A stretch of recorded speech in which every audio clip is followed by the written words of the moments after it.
Sisters. There you go. Isn't that an amazing story? That's unreal. Well, from childcare to food choices, a new parent has a lot of important decisions to make, but one that seems especially hard for some comes on delivery day. It is something called cord blood banking. Kathleen O'Toole has more about the decision to store your baby's stem cells.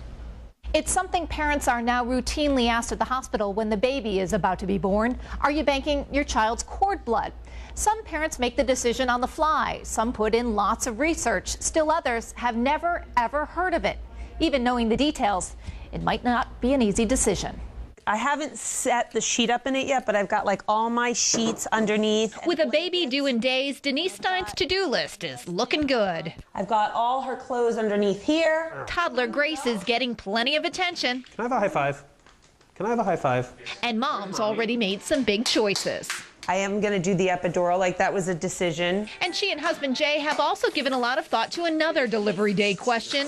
Will they store the baby's cord blood? This time around, they've spent more time on it. I didn't even do the research, and I made a decision on not to do it based on what I assumed. You know, and I assume that we're healthy, we don't need it. It's a question posed to almost all expected parents now. It's spun down twice. And at AssureImmune in Boca Raton, the scientists say the answer should be yes. Cord blood stem cells save lives, and it's imperative not to waste a drop. The new facility specializes in cord blood taken by an obstetrician just moments after birth. The sample is couriered to a lab where technicians like Michael Santamaria process it, and the adult stem cells in a newborn's cord blood are stored for use in a medical emergency. Leukemia, the many different forms of anemia, and blood-borne diseases. In fact, there's a genetic form of osteoporosis that they've been treating for years. The Bellina family of Miami knows all too well about medical emergencies. Kevin Bellina is one of only about 700 people worldwide with diamond blackfan anemia. The blood-borne disease meant transfusion, something called chelation. His long-term prognosis was not great. When you're a kid, you know, you just want to be out there running and playing, and so you have to, you know, schedule time for that. Enter Erin. Moments after her birth 4 years ago, her umbilical blood was stored with cord blood registry. A few years later, Kevin got that blood as part of a bone marrow transplant. He's on no medications, so we're thrilled. But stories like Kevin's are exceedingly rare.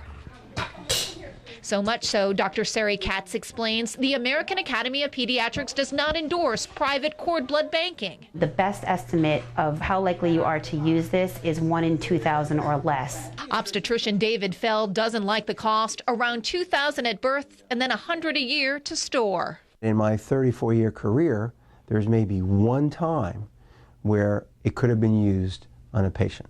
Reese Mackenzie Stein. How big? 6 pounds, 7 ounces. Just days old, baby girl Reese now has her cord blood stored. I feel good that I'm prepared. God forbid, you know, something happens. It's hard to talk about without, you know, you feel like you're going to jinx yourself that something could possibly go wrong. I'm glad that we did it. I'm glad that we did it. Cord blood. In the end, Erin Bellina's cord blood was not enough.